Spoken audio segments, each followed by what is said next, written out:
नमस्कार, मैं हूं श्वेता सिंह और आप देख रहे हैं आज तक। इस समय हम लद्दाख में मौजूद हैं और जैसे जैसे सूरज नीचे जाता है वैसे वैसे 9000 फीट की जिस ऊंचाई पर हम हैं वहां पर ठंडक हवा में बढ़ने लगती है। बर्फीली चोटियां आपको दूर दूर तक नजर आ रही होंगी। आप उस ओर देखेंगे तो वहां गलवान घाटी का इलाका है जहां पर ऊंचाई जो है बढ़ते बढ़ते आगे 17,000 फीट तक पहुंचती है। हालांकि ये पूरा इलाका ऐसी ही ऊंचाइयों का है, लेकिन हम इस समय जो बात आपके सामने रख रहे हैं वो जुड़ी हुई है हिंदुस्तान और चीन के बीच सीमा पर जो कुछ चल रहा है, जिस छल का सामना हमने किया है और उस छल का जवाब हम क्या देंगे।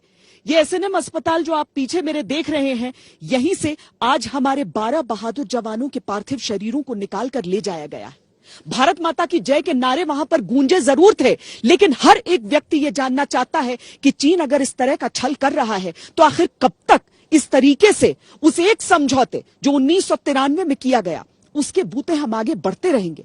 क्योंकि आज हम सक्षम हैं चीन को सही जवाब देने के लिए, और चीन इस बात को अच्छी तरीके से समझ ले कि अभी तो जो झड़प हुई है उसमें चीन पर प्रहार के जरिए चीन को नुकसान झेलना पड़ा है, लेकिन अभी कहानी खत्म नहीं हुई है।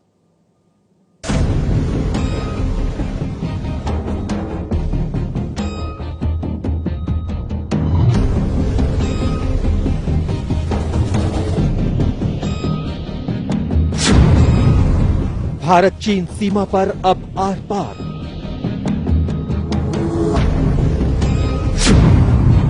बहादुरों की शहादत नहीं जाएगी बेकार।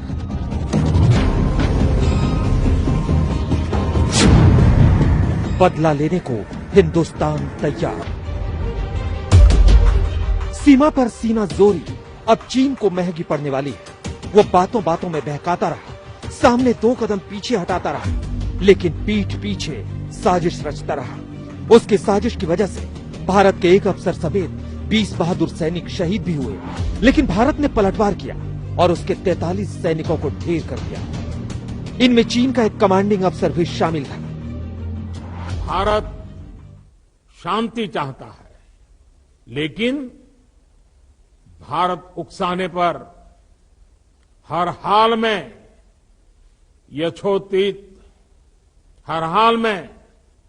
यथोचित जवाब देने में सक्षम है। और हमारे दिवंगत शहीद वीर जवानों के विषय में देश को इस बात का गर्व होगा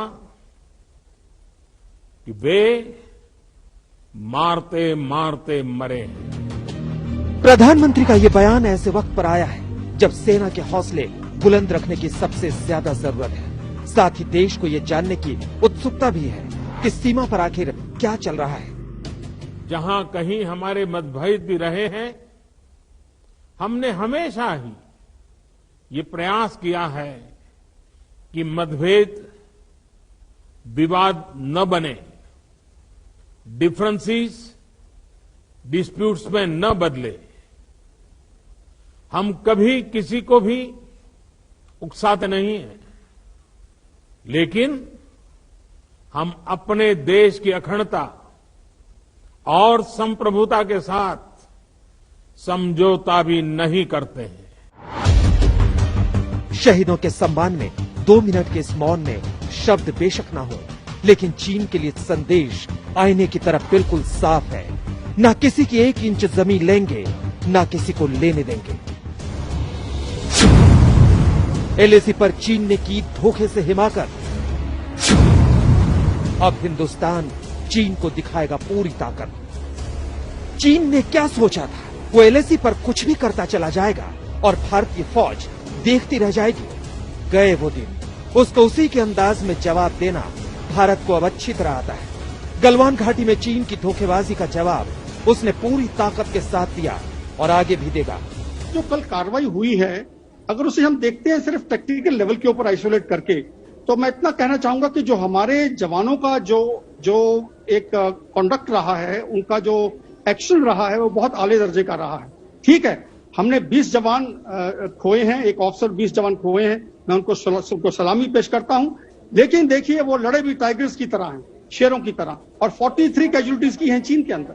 तो अगर आप देखते हैं डबल कैजुअलिटीज अगर की हैं तो टैक्टिकल लेवल के ऊपर जो है हमारी एसेंडेंसी है। इस तरह की घटनाएं नहीं होनी चाहिए। इसीलिए 1993 से लेकर के आज तक हम इतने सारे पीस एंड ट्रैंक्विलिटी एग्रीमेंट्स ये वो बातचीत करते हैं, चीन के साथ बातचीत करते हैं। इसका मतलब चीन के कहने और करने में अंतर है, और इसीलिए इस तरह की घटनाएं हो रही हैं। नहीं तो सवाल नहीं पैदा होता। अब जब इस तरह की घटना घट गई, अब क्या करना है हमने देखना है। सबसे पहले हमने यकीन करना है कि अपना जो हौसला अफजाई है, हम लोगों ने अपनी जगह पे डटे रहना है। सवाल नहीं पैदा होता, जो हो गया सो हो गया। अब इसके बाद इस तरह की घटनाएं नहीं घटनी चाहिए।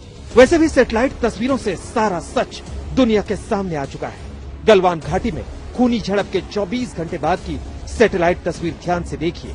यहाँ चीनी सेना भारी तादाद में दिख रही है और उसकी 200 से ज्यादा गाड़ियां और टेंट इन तस्वीरों में साफ तौर से देखे जा सकते हैं। लेकिन चालबाज चीन है कि मानता नहीं। अब उसकी सीनाजोरी देखिए। विदेश मंत्रालय अभी भी झूठ पर झूठ बोलने से बाज नहीं आ रहा। Again crossed the line of actual control for illegal activities and deliberately launched provocations and attacks which led to fierce physical confrontations and resulted in casualties.